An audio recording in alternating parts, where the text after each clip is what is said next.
கார்த்திகை மாதத்தில் வருகின்ற இந்த சந்திர தரிசனத்தை நீங்கள் தரிசிக்கும் பொழுது உங்களுடைய வாழ்க்கையில் இருக்கக்கூடிய கஷ்டங்கள் அனைத்தும் நீங்கும், செல்வ வளம் பெருகும். அதனால தான் சந்திர தரிசனத்தை நம்ம செய்கிறோம்.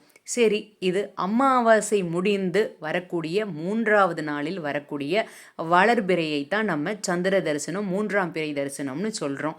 இது 19ஆம் தேதி அமாவாசை திதி காலையில் ஆரம்பித்ததுனால இந்த 3ஆம் பிறை தரிசனம் வெள்ளிக்கிழமை நம்ம இதை தவறாமல் செய்கிறோம். 21ஆம் தேதி இந்த சந்திர தரிசனம் வருகின்றது. இது பிரகாசமாக இருக்கும். எப்பொழுது அப்படின்னா மேகமூட்டம்லாம் இல்லாமல் இருந்தால் வானத்தில் பிரகாசமாக அரை நிலவு மாதிரி இருக்கும். ஒரு அரை மணி நேரம் தான் இருக்கும். கையில் 1 ரூபாயோ 5 ரூபாயோ வச்சுக்கிட்டு நீங்கள் தரிசனம் செய்யுங்க. அடுத்தது வெள்ளிக்கிழமையோடு வர்றதுனால விளக்கிற்கடியில் இந்த ஒரு பொருள் வைத்து ஏற்றுங்கன்னு சொன்னேன்ல.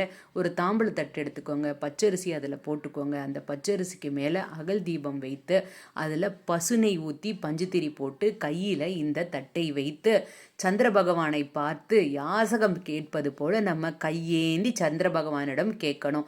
நல்ல மனசோடு நீங்கள் வைக்கின்ற எந்த ஒரு வேண்டுதல்களாக இருந்தாலும் கோரிக்கையாக இருந்தாலும் கண்டிப்பாக சந்திர பகவான் நிறைவேற்றுவார் அப்படின்றதுல எந்த சந்தேகமும் கிடையாது.